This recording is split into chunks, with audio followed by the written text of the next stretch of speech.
안녕하세요. 혹시 산업 현장에서 사고를 겪으셨나요? 치료도 다 받고 산재 장애급여까지 받으셨다면 이제 모든 보상이 끝났구나 이렇게 생각하실 수 있습니다. 하지만 정말 그럴까요? 어쩌면 여러분이 놓치고 있는 가장 중요한 보상이 아직 남아있을지도 모릅니다. 지금부터 그 이야기를 자세히 들여다보겠습니다. 자, 바로 이 지문에서부터 시작해 볼게요. 산재 요양이 끝나고 장애급여까지 받고 나면 대부분 모든 보상이 끝났다고 생각하기 쉽잖아요. 그런데 정말 그게 다일까요? 여러분이 받아야 할 보상액 정말 제대로 다 받으신 게 맞을까요? 결론부터 딱 말씀드리면요. 아닐 가능성이 굉장히 높습니다. 우리가 흔히 아는 산재보험은요, 국가가 제공하는 가장 기본적인 일종의 최소한의 안전망이거든요. 그렇기 때문에 여러분이 입은 모든 손해를 완벽하게 다 보상해주지는 못하는 경우가 많습니다. 바로 이 지점에서 어쩌면 좀 생소하실 수도 있는 근제보험이라는 개념이 등장하는 겁니다. 많은 분들이 잘 모르시는 이 보험이 바로 산재보험이 채워주지 못하는 그 빈틈을 메꿔주고 추가 보상을 받을 수 있는 열쇠가 될 수 있습니다. 자, 이 슬라이드에 나온 정의를 한번 같이 보실까요? 근제보험은 간단히 말해 회사가 가입하는 사보험입니다. 핵심은 이거예요. 산재보험 보상액을 초과하는 손해에 대해서 사업주의 배상 책임을 대신 져준다는 거죠.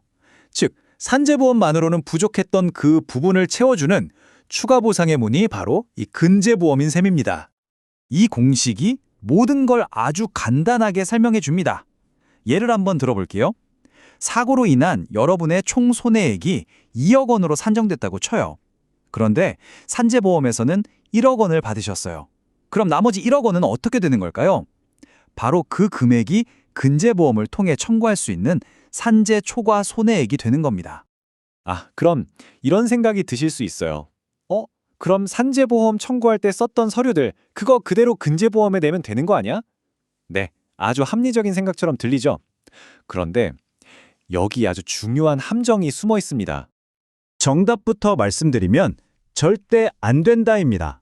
왜냐고요?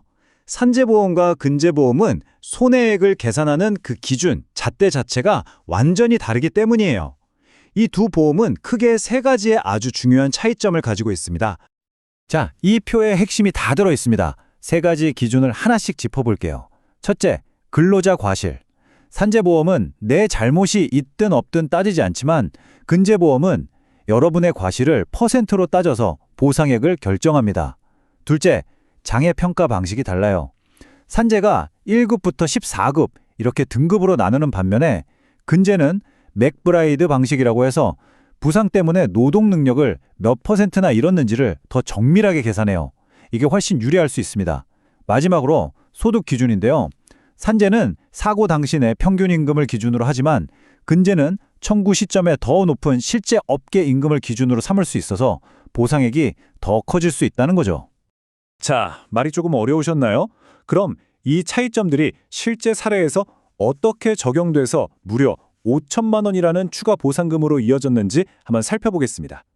이 사례를 보시면 왜 근제보험 청구가 중요한지 명확하게 이해하실 수 있을 겁니다. 여기 50대 후반의 배관공이셨던 J씨가 계십니다.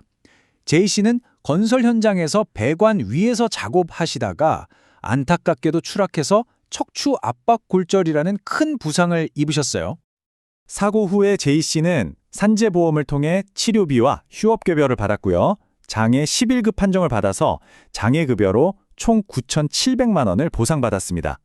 아마 많은 분들이라면 여기서 이만하면 됐다 하고 끝이라고 생각하셨을 겁니다.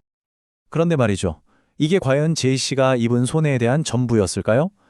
9,700만 원이 그가 받을 수 있는 정당한 보상의 최대치였을까요? 놀랍게도 J씨는 근제보험 청구를 통해서 추가로 약 5천만 원을 더 받으셨습니다. 산재보험금 외에 그의 실제 손해액을 제대로 인정받은 결과죠. 어떻게 이게 가능했을까요? 바로 아까 우리가 살펴봤던 그 세 가지 다른 기준을 전략으로 활용했기 때문입니다. 첫 번째 전략, 임금, J씨의 평균 임금이 아니라 더 높은 배관공 직종의 노임단가 하루 18만 6,665원을 적용했어요. 두 번째 전략, 장애율, 산재 11급이라는 판정이 아니라 맥브라이드 방식으로 다시 따져서 척추 손상에 대한 노동능력 상실률 27%를 인정받았습니다. 세 번째 전략, 과실률, 대법원 판례까지 근거로 들어가면서 J씨의 과실을 30%로 낮춰서 방어에 성공한 거죠. 이 세 가지 전략이 합쳐져서 5천만 원이라는 결과를 만들어낸 겁니다.